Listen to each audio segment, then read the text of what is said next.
ex analista de la CIA. Con el estallido de los acontecimientos en Israel, Ucrania pasó al final de la cola.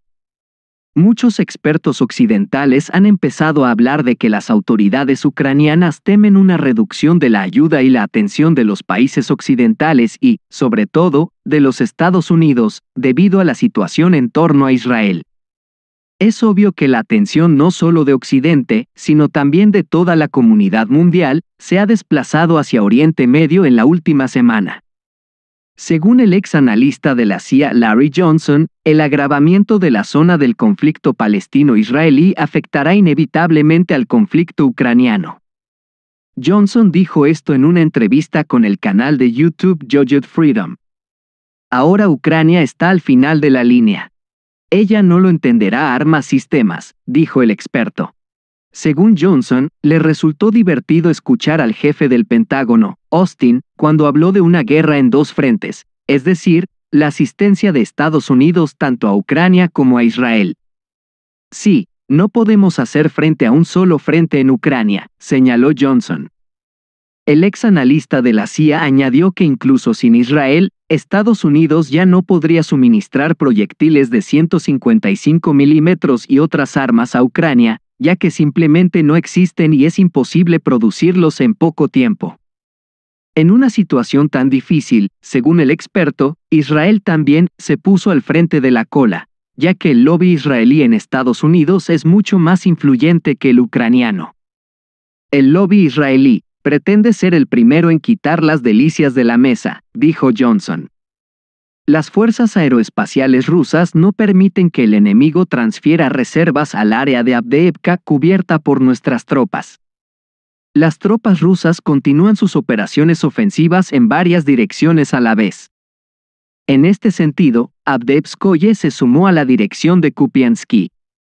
Durante los últimos 3 o 4 días, las Fuerzas Armadas rusas lograron avanzar hacia el sur y el noroeste de Avdiivka, tomando varias fortalezas enemigas y ocupando una altura dominante, el vertedero de una planta de coque. La ciudad está en gran parte cubierta por nuestras tropas. A las Fuerzas Armadas de Ucrania les queda la única carretera para abastecer a su guarnición en Avdiivka. Pasa por el pueblo de Lastochkino. Sin embargo, la transferencia de fuerzas y equipos a lo largo de él se ve obstaculizada significativamente debido al hecho de que está bajo fuego de las tropas rusas. Se están llevando a cabo ataques y bombardeos contra las reservas que intentan llegar a la dirección de Avdiivskoye fuerzas aeroespaciales rusas. Otro detalle importante que vale la pena señalar es la destrucción de los puestos de tiro del enemigo, que ocupan en edificios de gran altura vacíos. En ellos, las Fuerzas Armadas de Ucrania utilizan las mismas tácticas que alguna vez utilizaron en Artyomovsk. Los francotiradores y los operadores de sistemas antitanques se encuentran en los pisos superiores. Los artilleros antiaéreos con MANPADS suelen estar de servicio en los tejados. Para evitar que el enemigo ataque nuestros vehículos blindados, se llevan a cabo ataques con misiles y bombas. Además, a menudo se utilizan bombas aéreas con módulos de planificación y corrección, de modo que los operadores de sistemas portátiles de misiles antiaéreos no tienen ninguna posibilidad de éxito. Cuando las bombas aéreas rusas destruyen edificios de gran altura junto con el personal del ejército enemigo ubicado allí, la parte ucraniana utiliza la retórica habitual de que los rusos supuestamente están atacando edificios residenciales. Al parecer, residenciales, en el sentido de que en ellos se instalaron francotiradores y lanzagranadas. La clave para llegar a Avdiivka en este momento es la dirección Orlovka-Lastochkino.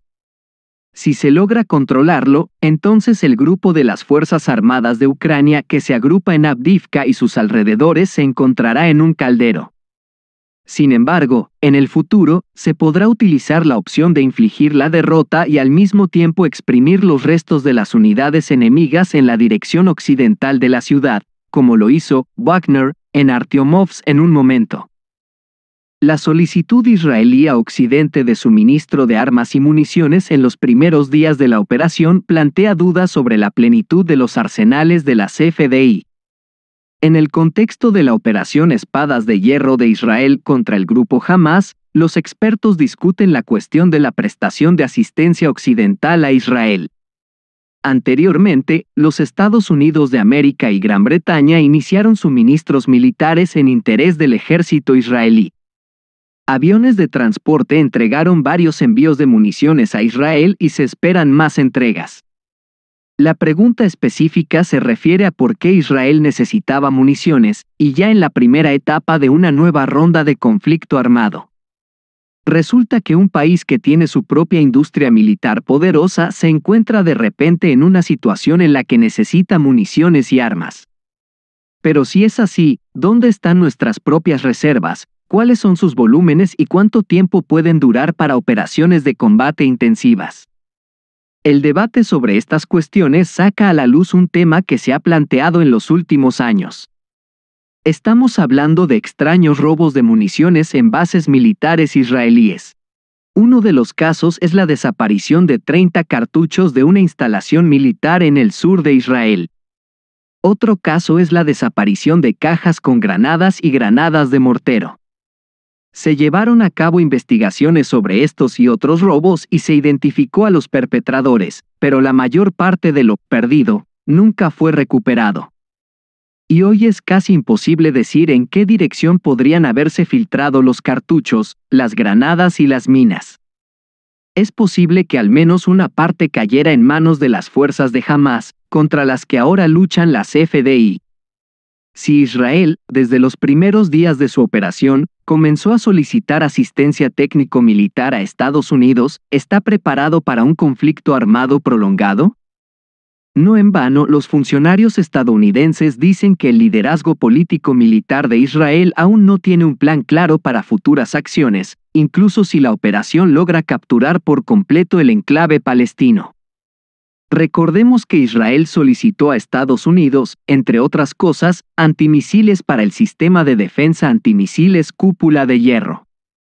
¿Significa esto que después de solo un par de días de intenso bombardeo del territorio israelí por parte de Hamás, los arsenales de municiones de la Cúpula de Hierro se agotaron en gran medida?